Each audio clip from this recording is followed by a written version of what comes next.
Hello and welcome. My name is Alan, and today we will be doing more A Testament of Hope by Dr. Martin Luther King Jr. Today we will be doing a very small piece. It's only 2 pages, page and a half, page 3/4 actually, but it's called In a Word Now. And the blurb reads: The foreboding tone of this 1963 article reflects the depressing degree to which the forces that opposed racial justice became increasingly entrenched. Governor George Wallace of Alabama signaled how stubborn white racists had become in his inaugural address. "I draw the line in the dust and toss the gauntlet before the feet of tyranny. And I say segregation now, segregation tomorrow, segregation forever." From March through April, Dr. King led demonstrations in Birmingham, Alabama. From the 3rd to the 5th of May, the nation witnessed the horror of the police brutality against the demonstrators when the infamous Eugene Bull Connor, Birmingham's public safety director, kept ordering his officers to turn fire hoses and police dogs against the young adults and children who marched in these demonstrations. The television cameras captured the stark ugliness of white racism. By the 20th of May, the U.S. Supreme Court ruled that the segregation ordinances of Birmingham were unconstitutional. But Governor Wallace and other segregationists became more determined.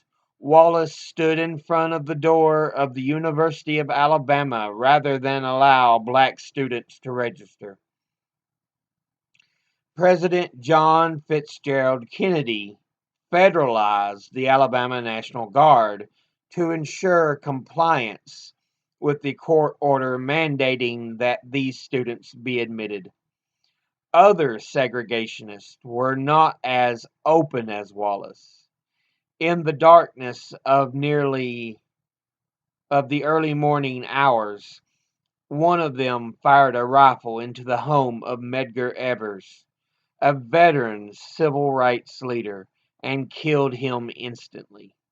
Despite these events, the riots in black ghettos such as Harlem, Dr. King and other major black civil rights leaders led the historic March on Washington on the 28th of August.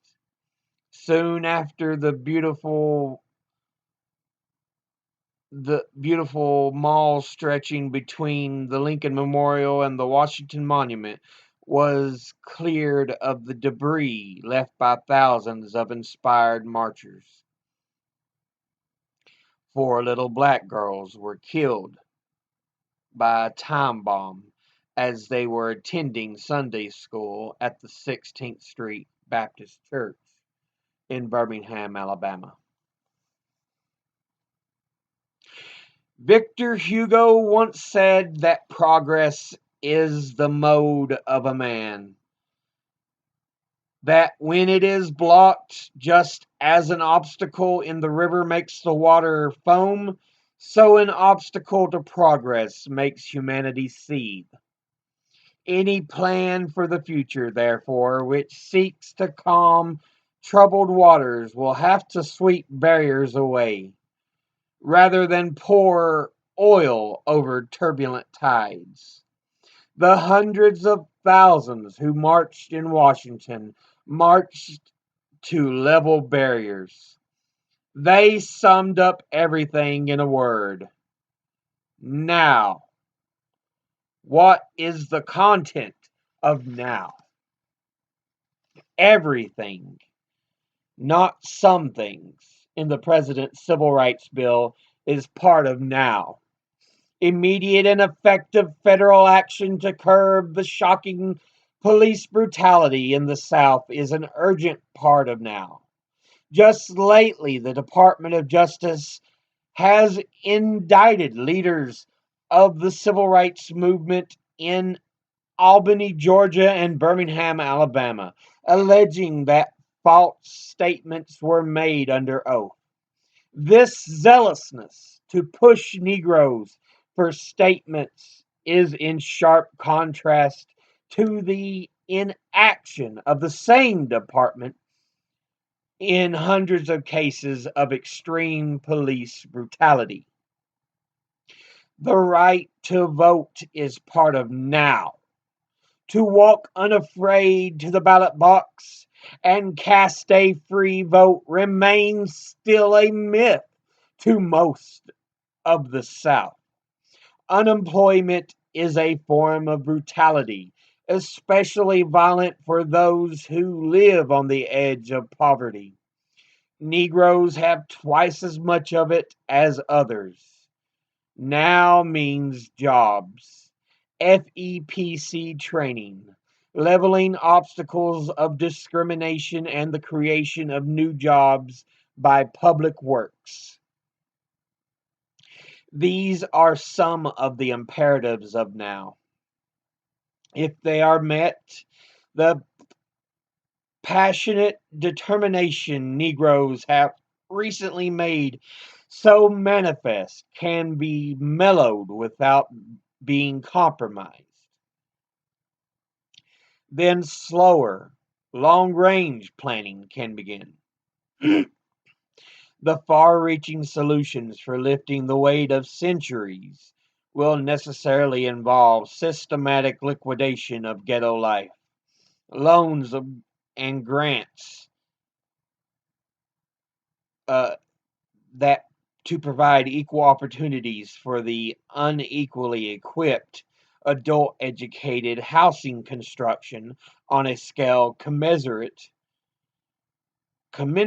with the extent of slums rather than the extent of budgets. The present spontaneous, largely disorganized, and spasmodic methods of piecemeal approaches differing from city to city and with a variety of tempos will have to give way to a broad national planning. A nation which could put more than 11 million men in arms in a few short years, which poured torrents of sophisticated munitions from hundreds of thousands of coordinated facilities and deployed them to war, has the capacity to master a problem of much less complexity.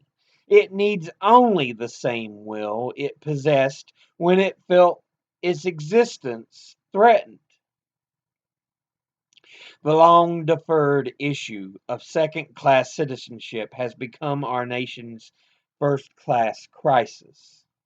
We can deal with it now, or we can drive a seething humanity to a desperation it tried, asked, and hoped to avoid. And this was published in New York Times Magazine on the 29th of September, 1963, pages 91 and 92. But yeah, Dr. King just pointing out how now is the time to get things done more than anything else. But that'll be it for now.